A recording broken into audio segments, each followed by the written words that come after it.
మీకు ఒక మాట చెప్పనా? నిజంగా ఓపెన్‌గా అడుగుతున్నాను. ఈ ఎన్ఆర్ఎఫ్ ఛానల్‌కి ఇలా సడన్‌గా వ్యూస్ రావటానికి కారణం హైందవుడేనా అనే డౌట్ మీకు రావట్లేదా?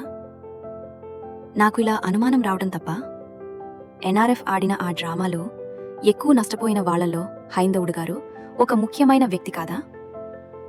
అయితే ఒకటడుగుతాను. హైందవుడు గారు ఎన్ఆర్ఎఫ్‌ని ఇన్ని రకాలుగా సపోర్ట్ చేసినప్పుడు ఎన్ఆర్ఎఫ్ ఒక్కసారైనా ఆయనకి థాంక్స్ చెప్పిందా? మరొకటి, వేరే వాళ్ళు హైందవుడు గారిని ఓపెన్లీ తిడుతున్నప్పుడు ఎన్ఆర్ఎఫ్ ఆయనకు సపోర్ట్గా నిలబడిందా, లేదా మౌనంగా ఉండిపోయిందా? ఇప్పుడు ఇంకో ప్రశ్న. ఈ పని నేను చేశానేమో అని నాపై అనుమానం రావడం తప్పులేదు. కానీ మీరు ఒక్క నిమిషం ఆలోచించండి. నేను నిజంగా చెయ్యాలనుకుంటే ఇంతకు ముందే చేసేదాని కదా, ఇప్పుడే ఎందుకు? అయితే అసలు కారణమేంటి? ఇంత కష్టపడి ఎన్ఆర్ఎఫ్ చేస్తున్న ఈ దారుణమైన విష ప్రయత్నాన్ని ఎక్స్పోజ్ చేయాల్సిన అవసరం ఎందుకు వచ్చింది?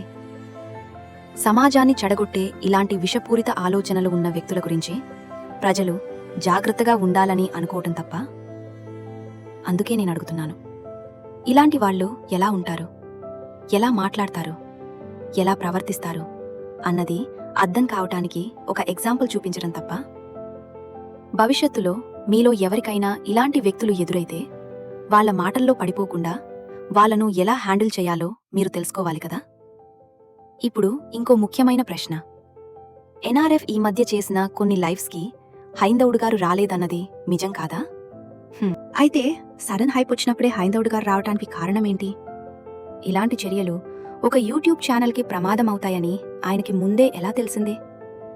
అయినా కూడా వచ్చి సేవ్ చేసినట్టు చూపించడానికి కారణమేంటి? నిజంగా సేవ్ చేయాలనుకుంటే ఎన్ఆర్ఎఫ్కి కాల్ చేసి ఇన్ఫర్మేషన్ పాస్ చేసి సైలెంట్గా లైవ్ క్లోజ్ చేయమని చెప్పొచ్చు కదా. అలా చేయకుండా లైవ్లోకి వచ్చి అందరి ముందు చెప్పాల్సిన అవసరం ఏమిటి? ఇట్లా చేయొచ్చు అని తెలియని వాళ్ళందరికీ డైరెక్ట్గా చెప్పడం ఇంటెన్షనల్ కాదా? కొంచెం కామన్ సెన్స్తో ఆలోచిస్తే ఇలాంటి డౌట్స్ రావడం సహజం కాదా? ఇంకో ప్రశ్న కూడా ఉంది. చిర్రా ఊరు గారు ఎన్ఆర్ఎఫ్ ఛానల్ని సపోర్ట్ చేయడానికి తన ఛానల్స్లో వీడియోస్ షేర్ చేశామని చెప్పారు కదా. అది నిజమైతే ఆ వీడియోస్కి వ్యూస్ రావాలి కదా, సబ్స్క్రైబర్స్ కూడా పెరగాలి కదా. అయితే అవి ఎందుకు జరగలేదు? మరొకటి, హైందవుడు గారు వచ్చినప్పుడే చిర్రా ఊరు గారు కూడా రావటం మీకు కూడా ఇది కొంచెం ఆడ్గా అనిపించట్లేదా? చివరిగా నేను చెప్పేది ఒక్కటే, ఇవి ఆరోపణలు కాదు.